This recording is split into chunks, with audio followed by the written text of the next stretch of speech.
parler. Donc nous vous laissons avec le directeur de la sécurité publique. Chers amis de la presse, la police nationale tient à faire une déclaration concernant les manifestations récentes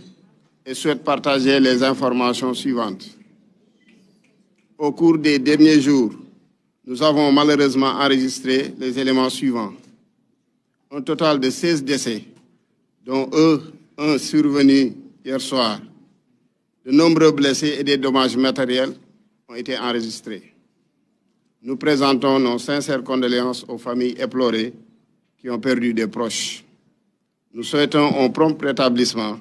aux personnes blessées lors de ces événements. Nous exprimons aussi toute notre solidarité envers les individus et les communautés affectées par ces troubles. Les personnes appréhendées au cours de ces événements sont principalement des individus armés et dangereux. À ce jour, 500 individus ont été interpellés. Parmi les personnes arrêtées, nous avons enregistré également des mineurs et des personnes de nationalité étrangère. La majorité de ces personnes arrêtées étaient en possession de cocktails Molotov, d'armes blanches, d'armes à feu de gros calibre. Les forces de sécurité ont fait face à des manifestants violents qui ne cherchent pas à exprimer des opinions, mais qui sont plutôt engagés dans des activités subversives. Les actions notées ont visé des infrastructures essentielles de l'État, telles que les usines de production d'eau et d'électricité, les transports publics, ainsi que des domiciles, des commerces et banques. L'objectif de ces attaques est de perturber l'activité économique du pays et d'instaurer un climat de terreur parmi nos concitoyens. À titre d'exemple, le fonctionnaire de police qui a été pris à partie par les manifestants est un officier de police qui a refusé d'utiliser son arme quand il s'est rendu compte qu'il était en face de mineurs, alors qu'il était dans les conditions légales de se défendre conformément à la loi. C'est lui aussi qui, dans un dernier acte d'héroïsme et de bravoure, a demandé à ses collaborateurs de le laisser sur place. Nous lui souhaitons prompt rétablissement. Nous appelons tous les citoyens à rester vigilants. Nous exprimons notre gratitude envers les Sénégalais qui collaborent déjà étroitement avec les forces de défense et de sécurité pour assurer la tranquillité et la quiétude de nos concitoyens et protéger la République. Nous les encourageons aussi à signaler toute activité suspecte ou toute présence inhabituelle aux forces de sécurité sur les numéros 17 pour la police nationale et 123 pour la gendarmerie nationale. Seules certaines zones ont été affectées sur le plan économique dans les deux régions que sont Dakar et Ziguinchor. Actuellement, la situation est maîtrisée. La situation est revenue au calme et à la tranquillité. La police nationale est déterminée à assurer la sécurité des personnes et des biens et à faire respecter l'ordre public. Je vous remercie. Donc, li ma waxoon ci français ma tënk ko tuuti ci wolof di wax ni yéen ñëpp gis ngeen fan yi ñu weesu ay yëngu-yëngu yu amoon ci dëkk bi malheureusement ci loolu am nañ ci fukki nit ak juróom-benn yu ñàkk seen bakkan kenn ki démb ci ngoon la ñàkk bakkanam ñu ngi jaale ak di masow ñi nga xam ni njaboot yi nga xam ni ñoo ci ñàkk seen ay proches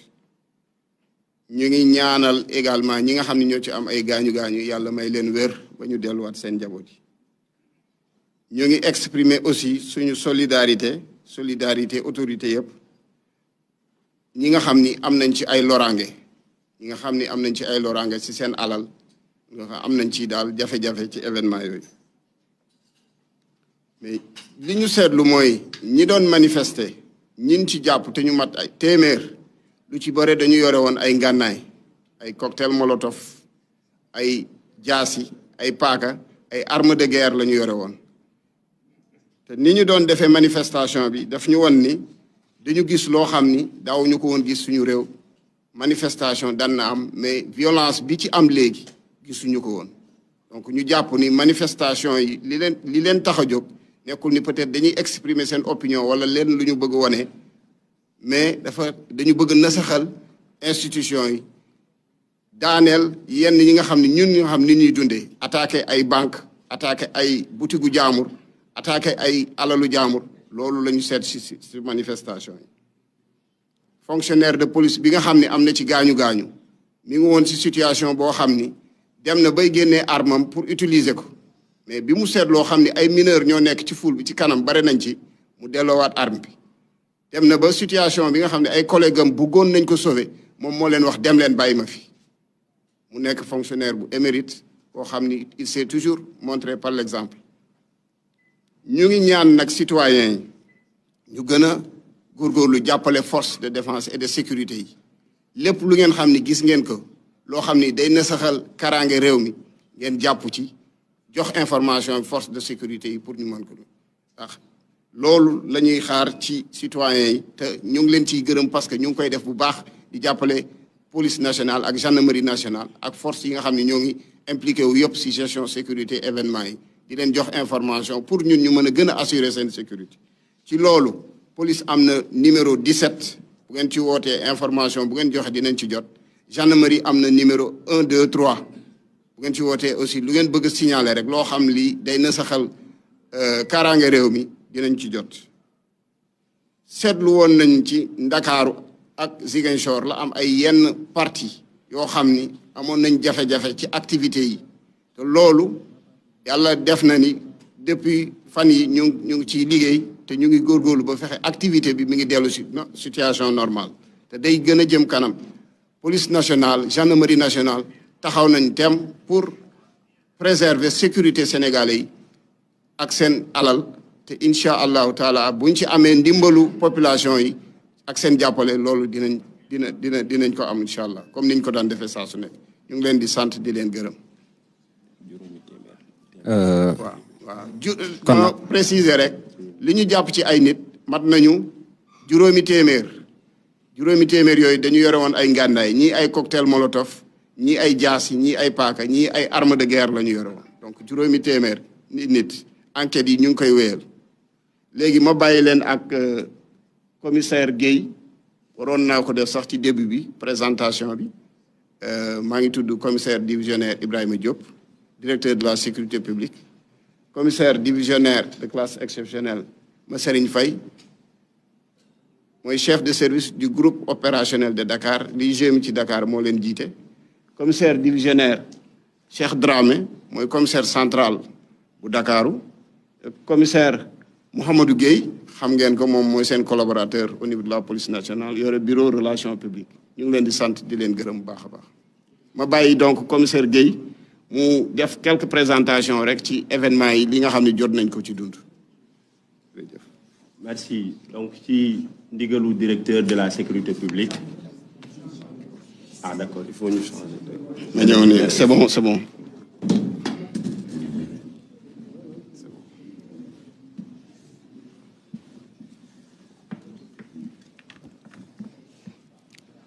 jërëjëf ñu ngi leen di sant donc ci ndigalu directeur de la sécurité publique ci waxtaan bi mu wax ak yéen léegi mu aju jëm ci wàllu manifestation yi nga xamante ni dund nañ ko ci fan yi ñu génn dañ ci bëgg a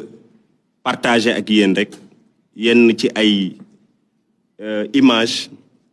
ak ay vidéo yoo xamante ni xëy na du ñàkk sax ni gis ngeen ko muy firndeel rek li mu wax ni manifestation yi nga xamante ni moom lañ nekk di dund wuute na ak manifestation yi nga xamante ni police daan na ko xam di jàmmarloo ak ñi ko daan def nga xamante ni lu ci ëpp li leen tax a jóg mooy seen ay opinion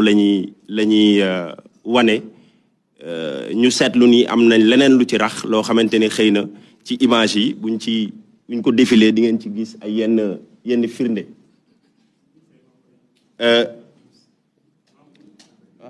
vidéo c'est bon.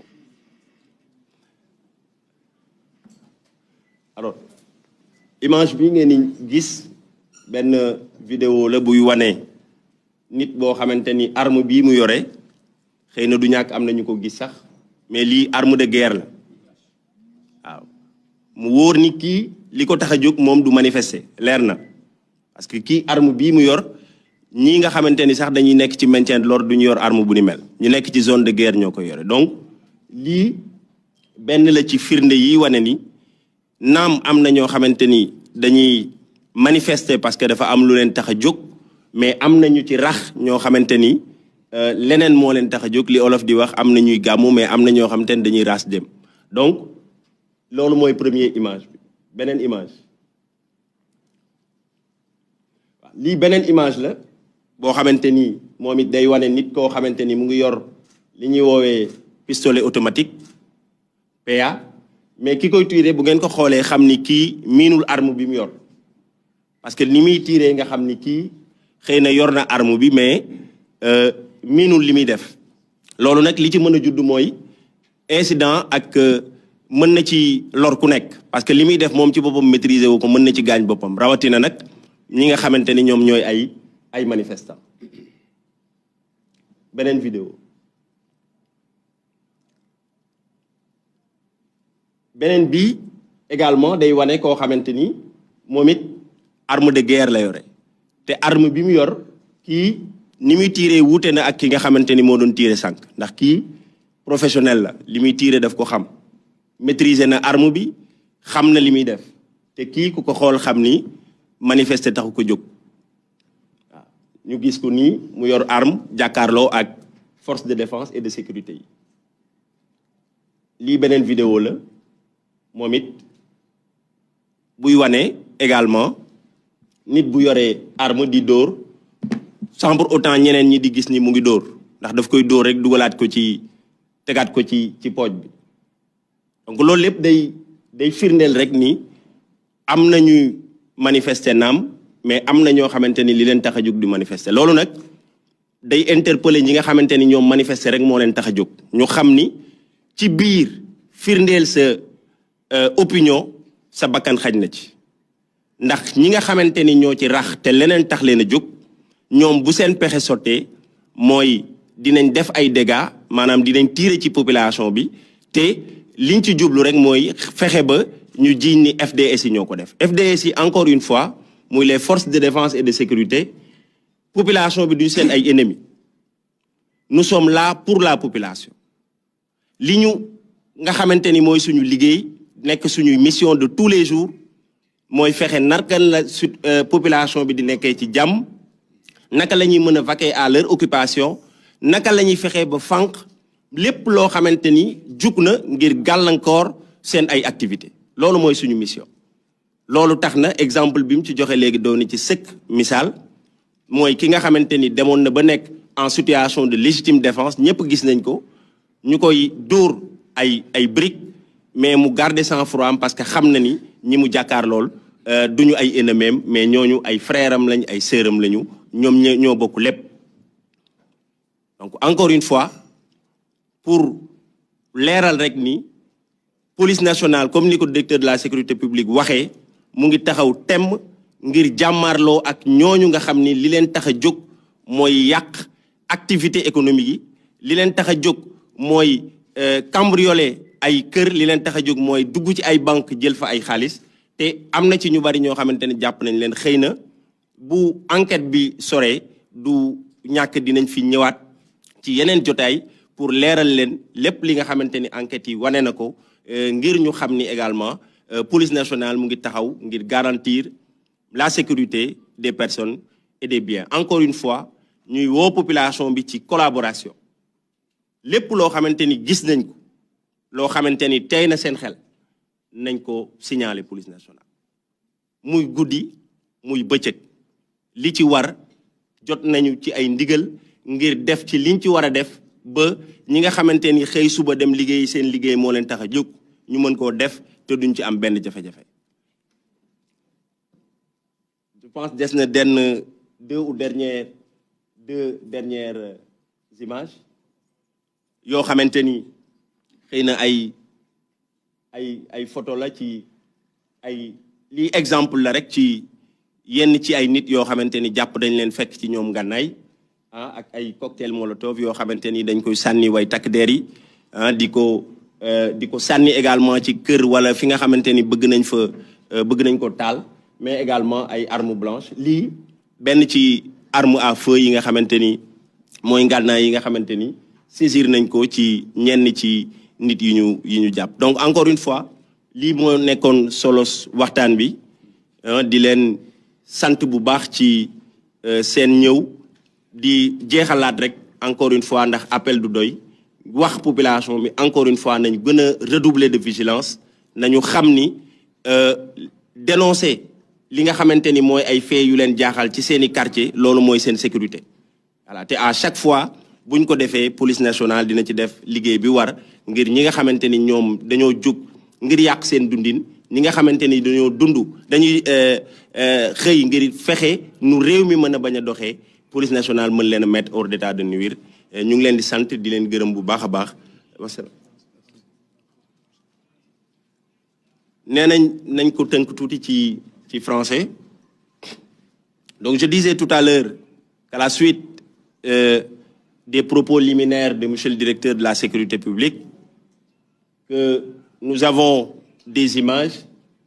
que nous projetons et qui attestent. Oui, donc je disais tout à l'heure. Voilà, donc je disais tout à l'heure que ce sont des images qui montrent des personnes détentrices d'armes à feu. Et on a bien fait tout à l'heure de préciser qu'il s'agit bien évidemment d'armes de guerre, détenues parfois par des profanes, qui peuvent, de par la non-maîtrise de l'arme, commettre des faits dommageables. De l'autre côté aussi, on a vu des personnes détentrices, bien évidemment, d'armes de guerre, mais dont la manière de manier ces armes atteste à suffisance qu'il s'agit de personnes rompues à la tâche. Et ça, c'est suffisamment révélateur de ce qui a été révélé tout à l'heure dans le cadre des propos de M. le directeur de la sécurité publique, attestant de la présence de personnes qui soient mues par des intérêts autres que l'expression des opinions. Donc c'est le lieu pour nous d'attirer l'attention de tout un chacun, d'appeler à plus de vigilance, d'appeler également à plus de prudence, mais également d'appeler à plus de sens de responsabilité dans l'implication de tout un chacun par la dénonciation de ces faits